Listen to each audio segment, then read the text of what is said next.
당신이 여기 원장님이세요? 상담실 문을 열고 들어온 여자의 얼굴이 순간 얼어붙었습니다. 네, 맞습니다. 마음 편한 요양원 원장 김순자입니다. 30년 만에 재회. 과거에 자신이 짓밟았던 그 순자가 지금 자신의 어머니를 맡기려는 요양원의 원장 자리에 앉아 있는 겁니다. 과연 순자는 복수를 하게 될까요? 이야기 시작 전에 구독과 좋아요 눌러주세요. 이야기를 만드는데 큰 힘이 됩니다. 30년 전 그 집은 순자에게 꿈과 같은 곳이었습니다. 높은 담장 너머로 보이는 기와지붕, 잘 다듬어진 정원, 그리고 무엇보다 정직하게 일하면 인정받을 수 있을 거라는 희망이 있었죠. 25살 순자는 매일 새벽 5시에 일어나 그 집으로 향했습니다. 가사도우미라는 일이 힘들어도 성실하게 일하면 언젠가는 인정받을 수 있을 거라고 믿었거든요. 하지만 최윤희 사모님은 달랐습니다. 순자를 한 번도 이름으로 부른 적이 없었어요. 항상 야 거기 또는 이봐라고 불렀죠. 마치 순자가 사람이 아닌 도구인 것처럼 말입니다. 청소 제대로 못하네. 이런 것도 모르니? 윤희의 목소리는 늘 차갑고 날카로웠습니다. 순자가 아무리 꼼꼼히 청소를 해도 뭔가 흠을 잡아냈어요. 때로는 일부러 더러운 것 같기도 했죠. 하지만 순자는 참았습니다. 이 일을 잃으면 안 되니까요. 그런데 그날 모든 것이 무너져 내렸습니다. 내 금반지가 없어졌어. 분명히 화장대에 뒀는데. 윤희의 비명 같은 소리에 온 집안이 뒤집혔습니다. 순자는 당황했어요. 청소할 때 그런 건 본 적이 없었거든요. 하지만 윤희의 눈빛은 이미 순자를 범인으로 정해놓고 있었습니다. 너 말고 누가 있겠어? 내 방에 들어가는 건 너뿐이잖아. 사모님, 정말 모릅니다. 전 그런 거 만진 적도 없어요. 순자의 간절한 해명도 소용없었습니다. 윤희는 곧바로 경찰에 신고했어요.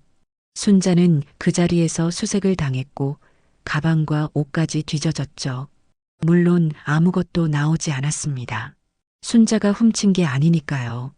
경찰서에서의 시간은 지옥 같았습니다. 순자는 몇 시간 동안 같은 질문을 반복해서 들어야 했어요. 정말 훔치지 않았나요? 어디에 숨겨놨나요? 순자는 울면서 계속 억울함을 호소했지만 아무도 믿어주지 않는 것 같았습니다. 결국 증거가 없어서 풀려났지만 순자의 마음은 이미 산산조각 났어요. 더 충격적인 건 나중에 알게 된 사실이었습니다. 그 금반지는 윤희가 깜빡 잊고 다른 곳에 두었던 거였다는 거요. 하지만 윤희는 사과하지 않았습니다. 오히려 어차피 의심스러웠다며 순자를 내쫓았죠. 그날 밤 순자는 작은 방에서 울었습니다. 억울함보다 더 큰 건 절망이었어요. 성실하게 살아도 정직하게 일해도 결국 힘없는 사람은 이런 취급을 받는구나 하는 깨달음이었죠. 그 순간 순자는 다짐했습니다. 언젠가는 누구에게도 무시당하지 않는 사람이 되겠다고요. 30년이라는 시간은 순자를 완전히 다른 사람으로 만들어 놓았습니다. 그 치욕스러운 날 이후 순자는 자신만의 길을 걸어왔어요. 처음엔 요양보호사 자격증부터 시작했죠. 밤늦게 공부하고 주말에도 현장 실습을 다니면서 하나씩 배워나갔습니다. 환자분들을 가족처럼 돌봐드리는 게 제 목표예요. 순자의 이런 마음가짐은 곧 주변 사람들에게 전해졌습니다. 작은 요양병원에서 일할 때도 다른 직원들이 힘들어하는 환자분들을 순자만큼 정성스럽게 돌보는 사람은 없었거든요. 환자 가족들이 순자를 지명해서 찾을 정도였죠. 그렇게 10년을 일하며 경험을 쌓은 순자는 큰 결심을 했습니다. 직접 요양원을 만들어 보겠다는 거였어요. 작은 건물 하나를 얻어서 시작한 마음 편한 요양원이었죠. 처음엔 환자 5분, 직원 3명으로 시작했습니다. 하지만 순자의 진심은 통했어요. 환자분들 한 분 한 분을 정말 가족처럼 돌봤거든요. 새벽에도 환자분이 불편해하시면 달려갔고 가족들이 면회 오기 전에는 환자분의 옷을 정성스럽게 갈아입혀 드렸습니다. 때로는 혼자서 환자분의 손을 잡고 오랫동안 이야기를 들어드리기도 했어요. 원장님 덕분에 저희 어머니가 이렇게 편안해 하시는 것 같아요. 이런 말을 들을 때마다 순자는 마음이 따뜻해졌습니다. 과거의 상처가 아물어가는 느낌이었죠. 입소문이 퍼지면서 요양원은 점점 커졌어요. 지금은 직원 20명에 환자분 30분을 모시는 지역에서 가장 신뢰받는 요양원이 되었습니다. 정부에서 실시하는 장기요양기관 평가에서도 1등급을 받았어요. 하지만 순자에게 더 소중한 건 환자분들과 가족들의 마음이었습니다. 우리 아버지가 여기 오신 후로 표정이 많이 밝아지셨어요. 원장님이 정말 세심하게 돌봐주시더라고요. 다른 곳은 사업적으로만 하는 느낌인데 여기는 정말 가족같이 대해주세요. 이런 말들을 들을 때마다 순자는 자신이 걸어온 길이 틀리지 않았다는 확신을 가졌습니다. 과거의 아픔이 지금의 따뜻함을 만들어냈다는 걸 알 수 있었거든요. 오늘도 순자는 이른 아침부터 환자분들을 돌보고 있었습니다. 직접 아침 식사를 챙겨드리고 하루 컨디션을 확인하며 필요한 게 있으면 즉시 해결해 드렸어요. 이제 55살이 된 순자의 얼굴에는 과거의 절망 대신 깊은 평안함이 자리 잡고 있었습니다. 누구에게도 무시당하지 않는 당당한 모습이었죠. 하지만 순자는 아직 몰랐습니다. 곧 자신의 과거가 예상치 못한 방식으로 다시 찾아올 거라는 걸요. 그날 아침도 평소와 다르지 않았습니다. 순자는 사무실에서 환자분들의 상태를 점검하고 있었어요. 직원들과 오늘 일정을 논의하고 새로 들어오실 분의 상담 준비를 하고 있었죠. 원장님, 오늘 오후 2시에 상담 예약 들어온 분 계세요. 최윤이라는 분인데 어머니 입소 상담이래요. 간호사 김 선생님이 예약 명단을 건네주었습니다. 순자는 별 생각 없이 그 이름을 훑어봤어요. 최윤이라는 이름이 어딘지 익숙한 것 같았지만 흔한 이름이니까 대수롭지 않게 여겼습니다. 30년이라는 시간이 흘렀고 그 사이 수많은 사람들을 만났으니까요. 알겠습니다. 상담실 준비해 주세요. 순자는 언제나처럼 차분하게 답했습니다. 상담 준비를 하면서도 그저 또 한 분의 가족을 만나게 되는구나 하는 생각뿐이었어요. 오후 2시가 가까워질 무렵 요양원 로비가 갑자기 분주해졌습니다. 고급 승용차 한 대가 주차장에 멈춰 섰고 정장을 입은 여성이 내렸어요. 옷차림부터 걸음걸이까지 모든 것에서 여전한 자신감이 묻어났습니다. 안녕하세요. 최윤희입니다. 2시에 예약했는데요. 접수 직원이 공손하게 맞아들였습니다. 윤희는 로비를 둘러보며 시설을 점검하는 듯한 눈빛을 보냈어요. 깔끔하게 정리된 환경, 환자분들을 돌보는 직원들의 모습, 그리고 벽에 걸린 여러 인증서들을 보면서 만족스러워하는 것 같았습니다. 원장님께서 직접 상담해 드릴 예정입니다. 이쪽으로 안내해 드릴게요. 직원의 안내를 받으며 윤희는 상담실로 향했습니다. 복도를 걸으면서도 여전히 주변을 살피고 있었어요. 마치 자신이 어떤 곳에 어머니를 맡기게 될지 꼼꼼히 확인하는 모습이었죠. 상담실 문 앞에 도착했을 때 윤희는 잠깐 숨을 고르고 문을 열었습니다. 그리고 그 순간 시간이 멈춘 것 같았어요. 책상 뒤에 앉아있던 여성이 고개를 들었습니다. 30년의 세월이 흘렀지만 그 얼굴은 윤희의 기억 속에 선명하게 남아 있었어요. 다만 예전의 초라하고 위축된 모습 대신 차분하고 당당한 분위기가 감돌고 있었습니다. 안녕하세요. 마음 편한 요양원 원장 김순자입니다. 순자가 일어서며 인사했을 때 윤희는 말 그대로 얼어붙었습니다. 입이 벌어졌다, 다물어졌다를 반복했어요. 머릿속이 하얘져서 아무 생각도 나지 않았습니다. 여기 원장님이세요? 윤희의 목소리가 떨렸습니다. 겉으로는 웃으려고 애쓰고 있었지만 속으로는 엄청난 충격을 받고 있었어요. 그 가사도우미가 도둑 누명을 쓰고 쫓겨난 그 여자가 지금 이렇게 성공한 요양원의 원장이라니요. 순자는 차분하게 미소를 지었습니다. 물론 윤희를 알아봤어요. 하지만 놀라거나 당황하는 기색은 전혀 보이지 않았습니다. 마치 오랜만에 만난 지인을 대하는 것처럼 자연스러웠어요. 네, 맞습니다. 앉으세요. 상담 진행하겠습니다. 상담실의 공기가 무거워졌습니다. 윤희는 가까스로 자리에 앉았지만 여전히 충격에서 벗어나지 못하고 있었어요. 반면 순자는 태연하게 상담 자료를 정리하며 차분한 목소리로 말했습니다. 어머니 연세가 어떻게 되시나요? 현재 상태는 어떠신지 말씀해 주세요. 윤희는 잠깐 망설였습니다. 지금 이 상황을 어떻게 받아들여야 할지 몰랐거든요. 과거 일을 언급해야 할까? 아니면 모르는 척해야 할까? 결국 윤희는 후자를 선택했어요. 하지만 그 선택은 곧 독이 되어 돌아왔습니다. 82살이고요. 치매 초기 진단받으셨어요. 윤희의 대답은 건조했습니다. 마치 업무적인 대화를 하는 것처럼 말이죠. 하지만 순자를 바라보는 눈빛에는 복잡한 감정이 섞여 있었어요. 그러시군요.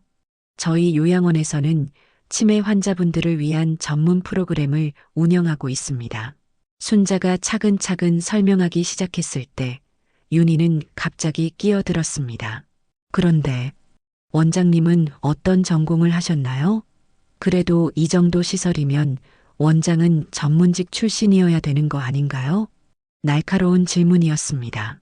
겉으로는 당연한 궁금증인 것처럼 포장했지만 실제로는 순자를 깎아내리려는 의도가 숨어 있었어요. 윤희는 여전히 순자를 과거의 그 가사도우미로만 보고 있었거든요. 순자는 미소를 잃지 않았습니다. 네, 간호사 자격증은 없지만 요양보호사부터 시작했습니다. 15년간 현장에서 직접 환자분들을 돌보면서 경험을 쌓았어요. 그리고 사회복지사 자격증과 요양원장 과정도 이수했습니다. 차분하고 당당한 대답이었습니다. 하지만 윤희는 만족하지 않았어요. 오히려 더 날카로운 말을 이어갔습니다. 그랬군요. 요즘 시대가 좋아져서 누구나 뭐든 할 수 있어서 다행이네요. 이 말에는 분명한 비꼬는 뉘앙스가 담겨 있었습니다. 마치 내가 이런 일을 할 자격이 있느냐는 식의 태도였어요. 하지만 순자는 여전히 평정심을 유지했습니다.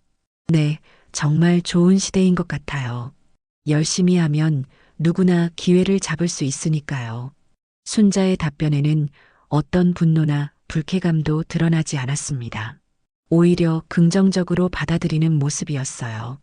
이런 반응이 윤희를 더욱 당황스럽게 만들었습니다. 윤희는 다시 한번 공격적인 질문을 던졌습니다. 그런데 여기 CCTV는 있죠? 요즘 워낙 요양원에서 일이 많아서요. 환자들 물건이 없어진다거나. 이 순간 상담실의 공기가 얼어붙었습니다. 분명히 과거 사건을 암시하는 말이었거든요. 도둑 누명을 씌웠던 그 일을 빗대어 말하는 것 같았어요. 순자는 잠깐 침묵했습니다. 하지만 그 침묵은 분노나 당황 때문이 아니었어요. 오히려 윤희라는 사람을 다시 한번 확인하는 시간이었습니다. 30년이 지났지만 여전히 변하지 않은 모습에 대해 안타까움을 느끼고 있었거든요.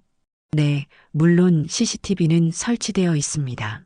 하지만 저희는 신뢰를 바탕으로 운영하고 있어요. 환자분들과 가족분들 모두 서로를 믿고 지내십니다. 순자의 대답은 여전히 차분했습니다. 마치 윤희의 날카로운 의도를 모르는 것처럼 말이에요.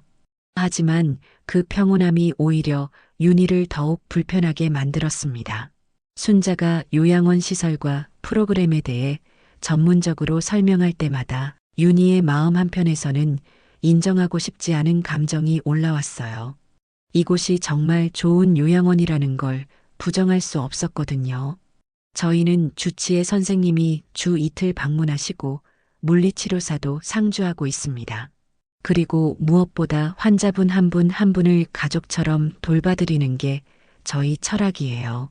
순자의 설명을 들으면서 윤희는 복잡한 심정이었습니다.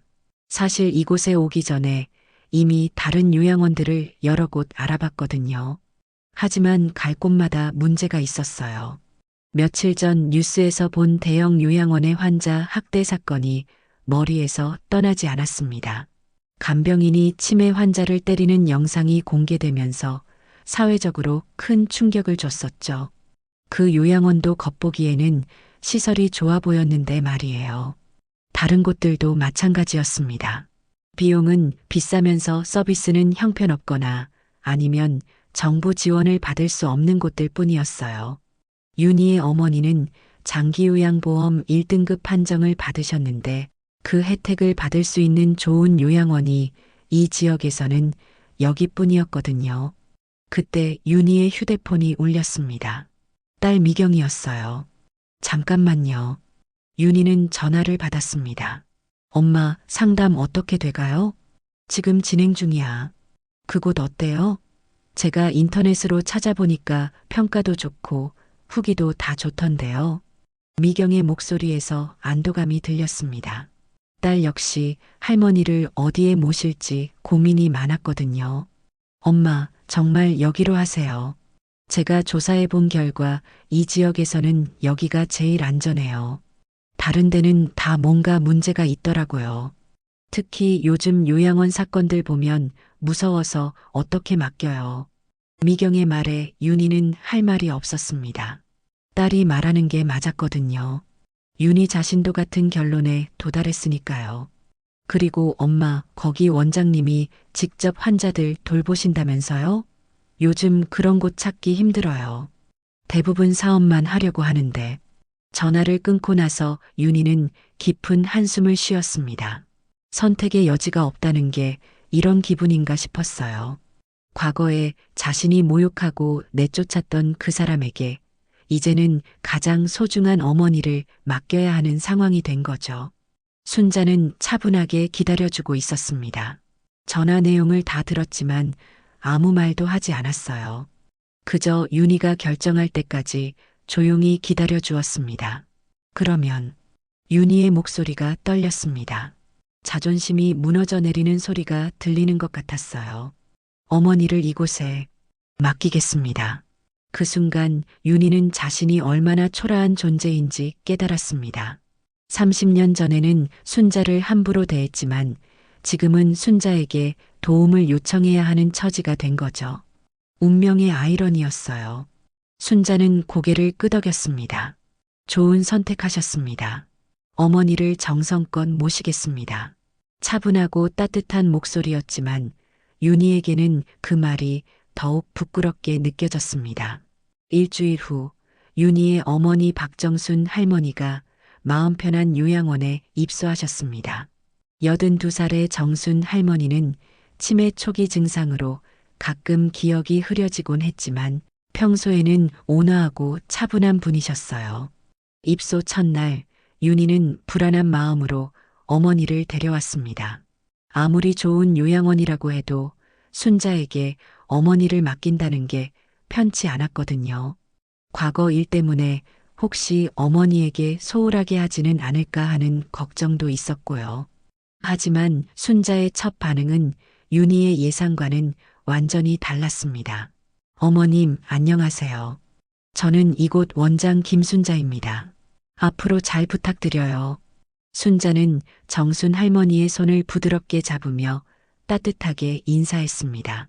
마치 진짜 딸이 어머니를 대하는 것 같은 자연스러움이었어요.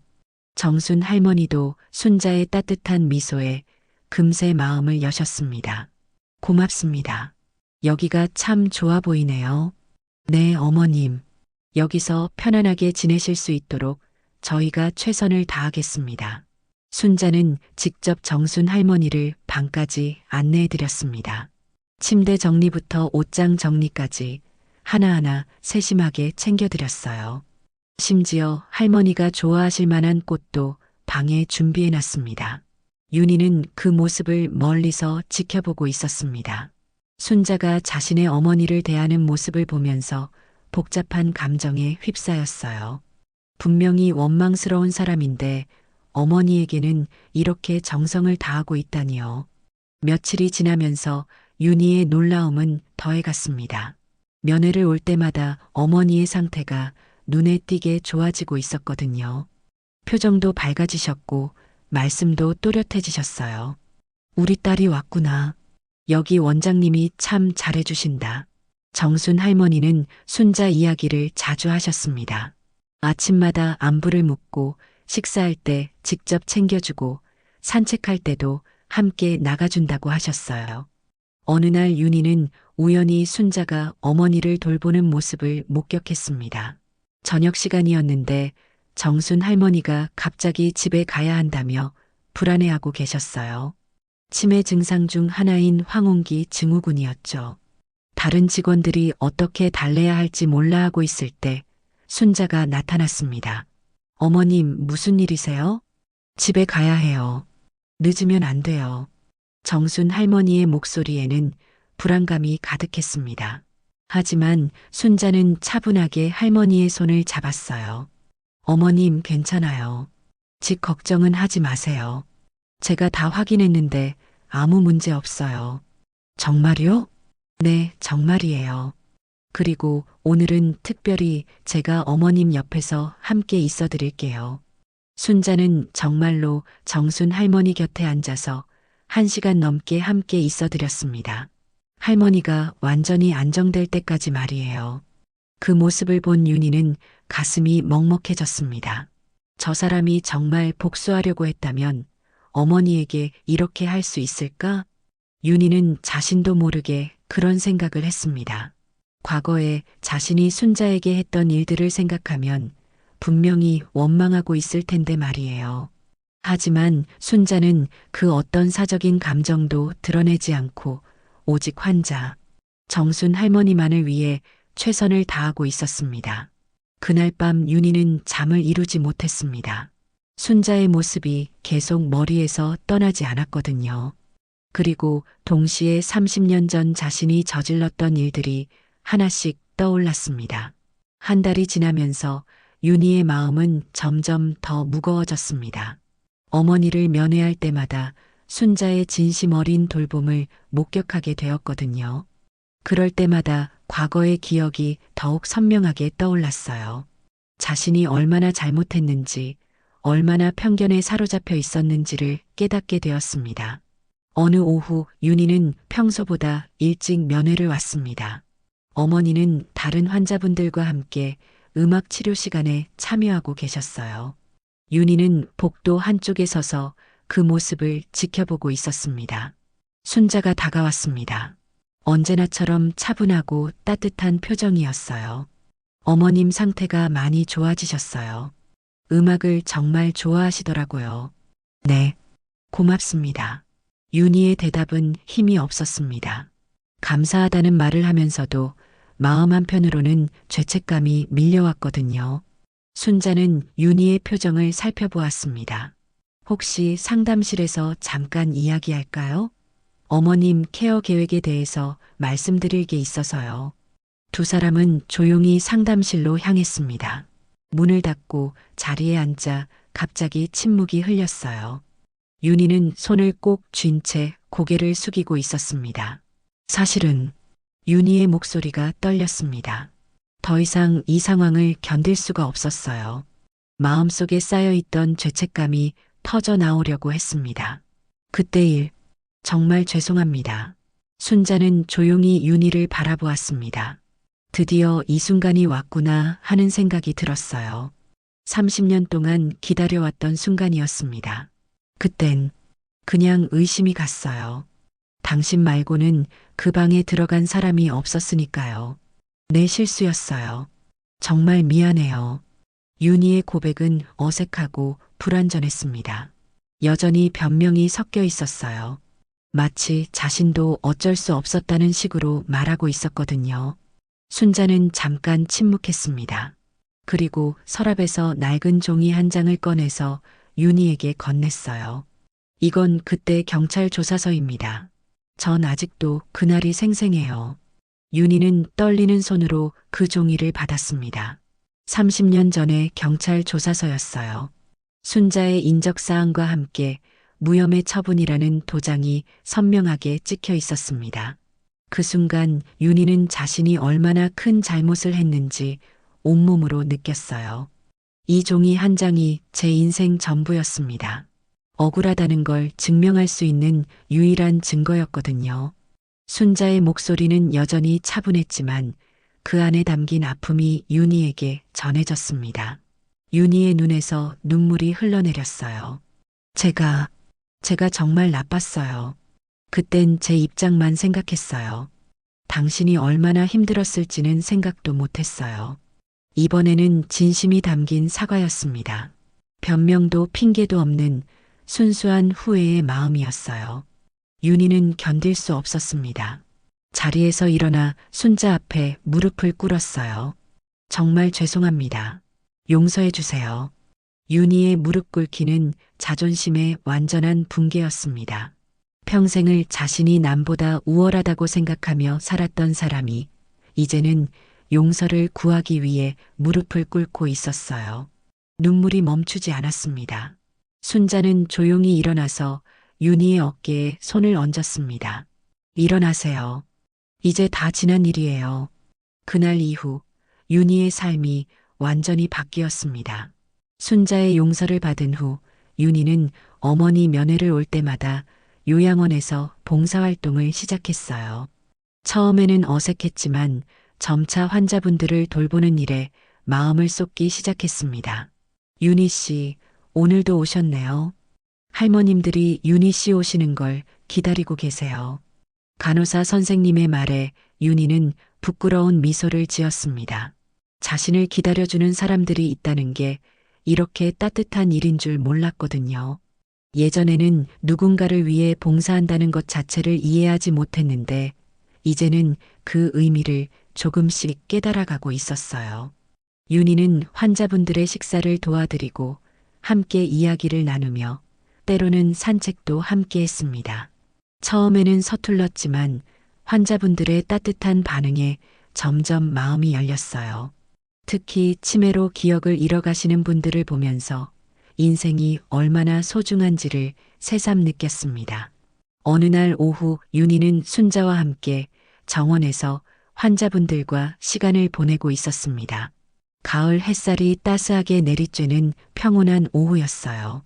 윤희는 조심스럽게 순자에게 물었습니다. 원장님은 어떻게 저를 용서할 수 있으셨어요? 전 그때 정말 못된 짓을 했는데. 순자는 잠깐 생각에 잠겼습니다. 그리고 환자분들을 바라보며 조용히 대답했어요. 사람은 누구나 실수합니다. 중요한 건 그걸 알고 바뀌려는 마음이에요. 순자의 말은 단순하지만 깊은 의미가 담겨 있었습니다. 용서란 과거를 잊는 게 아니라 미래를 향해 나아갈 수 있는 힘을 주는 것이라는 걸 보여주고 있었어요. 윤희는 고개를 끄덕였습니다. 눈가에 눈물이 맺혔지만 이번에는 슬픔의 눈물이 아니었어요. 깨달음의 눈물이었습니다. 이제야 알겠어요. 어떻게 살아야 하는지를요. 윤희의 고백에 순자는 따뜻한 미소를 지었습니다. 30년이라는 긴 시간이 흘러서야 두 사람은 진정으로 서로를 이해하게 되었어요. 그로부터 몇 달이 지났습니다. 윤희는 이제 정식으로 요양원의 자원봉사자가 되었어요. 처음에는 어머니 때문에 시작했던 일이었지만 이제는 정말 마음에서 우러나오는 봉사가 되었습니다. 어느 저녁 순자는 요양원 복도를 천천히 걸어가며 하루를 정리하고 있었습니다. 환자분들이 편안히 잠들 수 있도록 마지막으로 한 번씩 확인하는 게 순자의 일과였어요. 복도 끝에서 윤희가 한 할머니의 손을 잡고 조용히 이야기를 나누고 있는 모습이 보였습니다. 순자는 그 모습을 보며 깊은 만족감을 느꼈습니다. 복수나 원망이 아닌 용서와 이해가 만들어낸 아름다운 변화였어요. 과거의 상처가 현재의 치유로 바뀌는 순간이었습니다. 창밖으로 저녁 노을이 지고 있었습니다. 요양원은 평온했어요. 환자분들은 편안히 휴식을 취하고 계셨고 직원들은 따뜻한 마음으로 돌봄을 이어가고 있었습니다. 그리고 그 모든 것의 중심에는 사람을 향한 존중과 사랑이 있었어요. 나이가 든다는 것은 단순히 시간이 흐르는 게 아닙니다. 진정으로 성숙해진다는 것은 과거의 실수를 인정하고 다른 사람을 이해하며 용서할 줄 아는 마음을 갖는 것이죠. 잘 사는 것보다 잘 늙는 게 더 어렵습니다. 하지만 누군가를 존중하는 마음, 그것이 진짜 품격입니다. 순자와 윤희가 보여준 것처럼 언제나 새로운 시작은 가능합니다. 진심 어린 사과와 진정한 용서가 있다면 말이에요.